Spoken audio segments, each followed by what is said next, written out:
ಆತ್ಮೀಯ ಎಲ್ಲ ಕರ್ನಾಟಕ ರಾಜ್ಯದ ಸರ್ಕಾರಿ ನೌಕರರಿಗೆ ಈ ಒಂದು ವಿಡಿಯೋಗೆ ಸ್ವಾಗತ.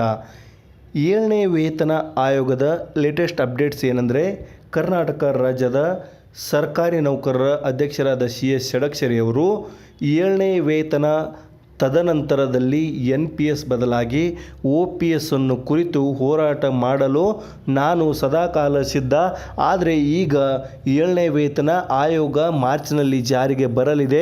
7ನೇ ವೇತನ ಆಯೋಗದ ಅಡಿಯಲ್ಲಿ ಕರ್ನಾಟಕ ರಾಜ್ಯ ಸರ್ಕಾರಿ ನೌಕರರು ವೇತನ ಪಡೆಯುವ ಒಂದು ಸಂದರ್ಭ ಬಂದ ಮೇಲೆ ನಾವು ತದನಂತರದಲ್ಲಿ NPS ಬದಲಾಗಿ OPSಗಾಗಿ ಒಗ್ಗಟ್ಟಾಗಿ ಹೋರಾಡೋಣ ಅಂತ ಈ ಒಂದು 7th ಪೇ ಲೇಟೆಸ್ಟ್ ಅಪ್ಡೇಟ್ ಮುಖಾಂತರ ಹೇಳ್ತಾ ಇದ್ದಾರೆ. ಇದನ್ನು ಹುಬ್ಬಳ್ಳಿಯಲ್ಲಿ ಮಾತನಾಡಿದವರು ಮಾಧ್ಯಮ ಮಿತ್ರರೊಂದಿಗೆ ಮಾತನಾಡಿ 7ನೇ ವೇತನ ಸಿಕ್ಕ ನಂತರ NPS ಅನ್ನು ಹೋಗಲಾಡಿಸಿ OPSಗಾಗಿ ಹೋರಾಟ ಮಾಡಲು ಸತಸಿದ್ಧ ನಾನು ಅಂತ ಇಲ್ಲಿ ಹೇಳ್ತಾ ಇದ್ದಾರೆ. ಇದೊಂದಾಗಿತ್ತು ಕರ್ನಾಟಕ ರಾಜ್ಯ ಸರ್ಕಾರಿ ನೌಕರರ ಸಂಘದ ಅಧ್ಯಕ್ಷರಾದ CS ಷಡಕ್ಷರಿ ಅವರು 7ನೇ ವೇತನ ಆದ ನಂತರ NPS ಬದಲಾಗಿ OPSಗಾಗಿ ಅನಿರ್ದಿಷ್ಟವಾದ ಮುಷ್ಕರಕ್ಕೆ ಯಾವ ರೀತಿಯಾಗಿ ಸಾಥ್ ನೀಡ್ತಾ ಇದ್ದಾರೆ ಎಂಬುದರ ಬಗ್ಗೆ ಸಂಪೂರ್ಣದ ಮಾಹಿತಿ.